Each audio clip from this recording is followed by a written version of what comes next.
I just got back from seeing the movie Sisu, which follows an elderly man who was once ex-military and has now become a gold miner. Along his way of becoming a gold miner, making some money for himself, he runs into a posse of Nazis, or I guess a company of Nazis, and they just give him a lot of trouble. And that's basically the entire movie. And it's unfortunate to say that this movie, despite as good as the marketing for it wasn't good.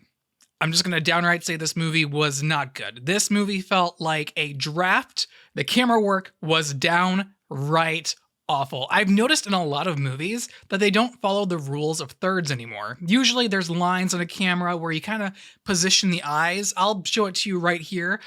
This would be an example of the rule of thirds where the eyes should be. The movie does something a little bit like this. The eyes are more up on the screen. It doesn't really fit in. Like my eyes have to like look up at the screen and be like, okay. And then they look back down. Like my eyes are just moving all over the screen. And the composition work, the workflow, the editing, along with the horrific visuals, they just really clashed with each other too. This movie was not what I was expecting it to be. Sisu, I thought it was going to be some kind of grand John Wick kind of movie. And that's really what the marketing was behind this. In fact, I read a few articles, saw a few interviews where some of the producers of John Wick, they exclaimed that this was the movie that they envisioned John Wick as.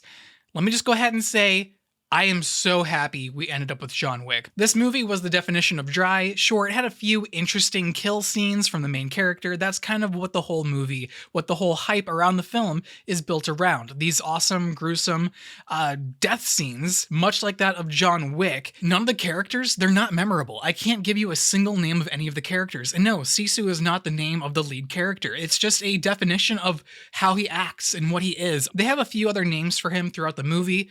Also forgot what those were. For some reason, the Nazis, they were speaking in English the whole time. That was kind of weird. The whole entire time I was in the theater, I was just in distraught. I'm like, why is this happening? Why is that happening? Why is the technical aspects facing this direction? And also, why is the writing so poor in these scenes? And okay, that kill was interesting, and that was it. That was my thought process throughout the whole movie. Now, with the Nazis, you could kind of tell some of them were a little bit more smart. They were thinking, I don't want to be in this situation, and it made sense. They were some of the actual smarter characters in this movie. That being said, there is the main Nazi leader dude who is just a walking, talking contradiction. If you watch the movie, it'll all make sense. I highly recommend you don't watch the movie though, because it's not anything good.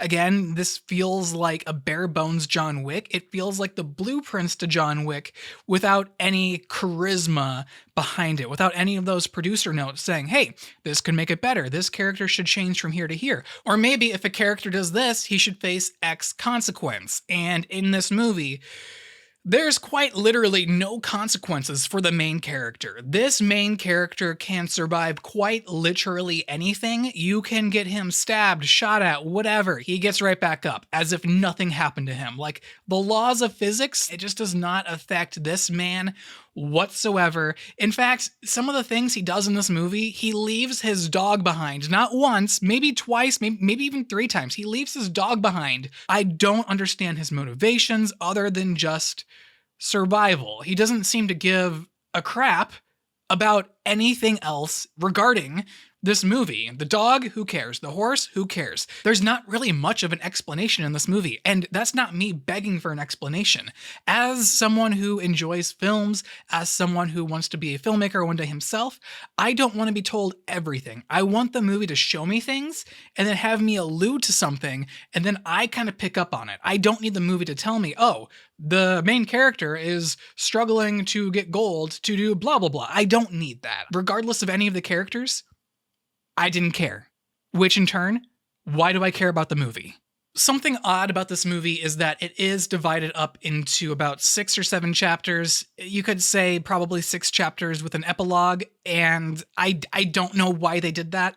The movie was quite short. I don't feel as though it needed chapters. I feel as though the movie would have been structured a lot better without the title card saying, okay, we're on chapter 6. This is the name of the title, blah, blah, blah, blah. And it's like, okay, well, that just, you're throwing a lot of information at me, and I don't need that right now. I just want to watch the film and experience that come at me. So in fact, at times, yeah, this movie actually does fill you in with a bunch of information. It force feeds you all of this information that you just really don't need, because the movie, it's getting there. And I don't think the movie is trusting the audience to pay attention long enough to get to that point. It's almost like a YouTube video. A lot of this movie is cut up and edited like a YouTube video, like the jump cuts, which some of them were downright awful, like the filmmaking, the composition, also pretty bad. It felt like a lot of this movie was also just like the first take. Okay, we got the shot, move on to the next one. No retakes? Yeah, okay, well, I noticed in a few shots that some of these guys were actually like kind of blurry. Maybe we should go back. No? Okay, I believe I can talk about movies for quite literal hours, but I don't believe this movie deserves as much time as I'm already giving it. Despite the recording and the editing process and then uploading this to YouTube, I want to be done with this movie.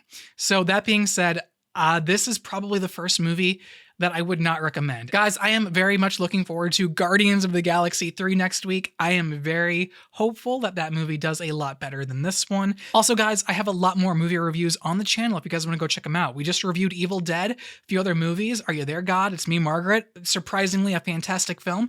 But guys, let me know what you thought of Sisu. Do you guys disagree with me? Because I can actually see this movie being almost like a cult favorite just because of like the way it was made and just the visuals. It was very much, this movie was very much a B movie, but I don't feel as though it intended to be one. Again, let me know what you guys thought down below in the comments. Also, if you guys liked the video, which hopefully you guys did, I know I was a little harsh on this movie, be sure to leave a like down below. That helps out a lot as well. If you guys are new here, hit subscribe. We talk about movies literally every week. We play games from time to time. Jedi Survivor just came out. We're gonna be live streaming that. Guys, with all the YouTube jargon out of the way, my name's Austin, and I will see you in the next one. Hopefully the next one's good.